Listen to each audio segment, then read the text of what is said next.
নমস্কার সকলকে বন্ধুরা। 15ই ফেব্রুয়ারি বৃহস্পতিবার থেকে শুরু হতে চলেছে ভারত এবং ইংল্যান্ডের মধ্যে তৃতীয় টেস্ট ম্যাচ।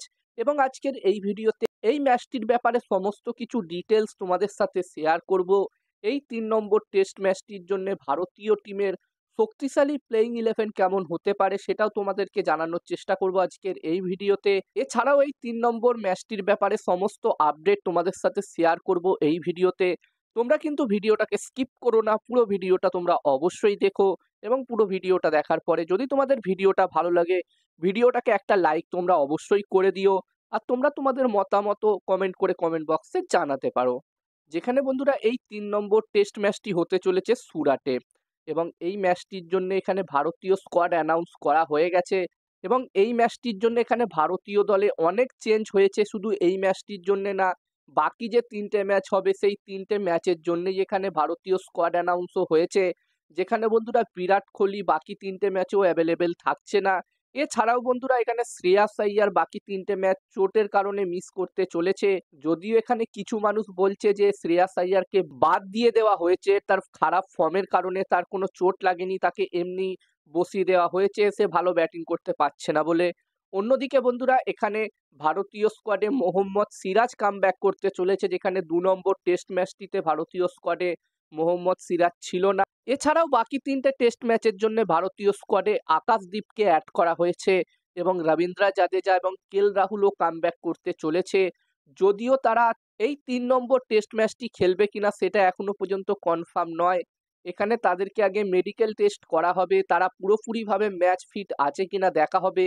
তারপরেই কিন্তু এই দুজন প্লেয়ার এই 3 নম্বর টেস্ট ম্যাচটি খেলতে পারবে। এবং এই 3 নম্বর টেস্ট ম্যাচটির জন্য যদি আমি ভারতীয় টিমের প্রবাবলি প্লেইং ইলেভেন নিয়ে কথা বলি, তো এই ম্যাচটিতে ভারতের হয়ে ওপেনিং করবে রোহিত শর্মা এবং ইয়াশাসপি জয়সওয়াল। এখানে কোনো পরিবর্তন হবে না, এই দুজনেই 3 নম্বর টেস্ট ম্যাচটিতেও ভারতের হয়ে ওপেনিং করবে।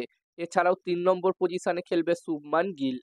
যেখানে বন্ধুরা আমরা সকলেই জানি যে শুভমান গিল খারাপ ফর্ম থেকে যাচ্ছিল, তবে 2 নম্বর টেস্ট ম্যাচে দ্বিতীয় ইনিংসে সে একটি দুর্দান্ত সেঞ্চুরি করে এবং বলা যেতে পারে তার কারণেই ওই ম্যাচটিতে ভারতীয় টিম জয়লাভ করেছিল।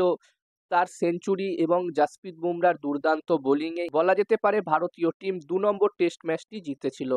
যদিও ওই ম্যাচটিতে ইয়াশাসপি জয়সওয়াল প্রথম ইনিংসে 200+ রান করেছিল।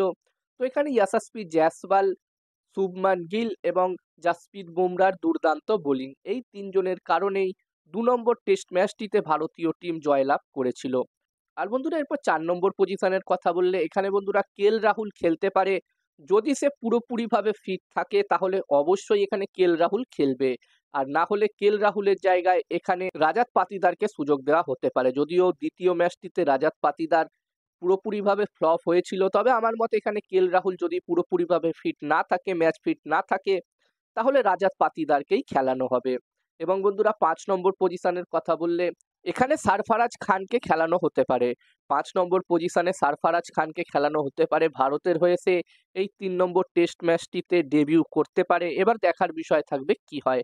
আর বন্ধুরা 6 নম্বর পজিশনে এখানে রবীন্দ্র জাদেজা খেলতে পারে, যদিও দেখার বিষয় থাকবে সেও পুরোপুরিভাবে ম্যাচ ফিট থাকে কিনা এই 3 নম্বর টেস্ট ম্যাচটির আগে।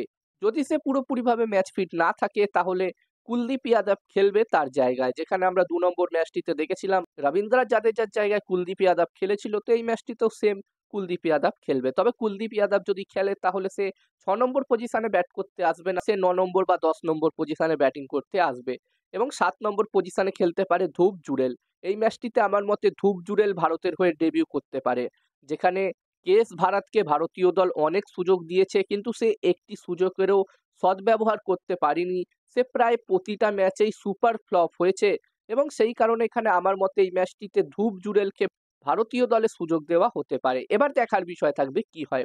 এবং 8 নম্বরে খেলবে আকসার প্যাটেল, 9 নম্বরে খেলবে রবিচন্দ্রন আশ্বিন এবং 10 নম্বরে খেলবে মোহাম্মদ সিরাজ। আমার মতে এই ম্যাচটিতে মোহাম্মদ সিরাজকে খেলানো হবে মুকেশ কুমারের জায়গায়। এবং 11 নম্বর পজিশনে খেলতে পারে জাসপ্রীত বুমরা।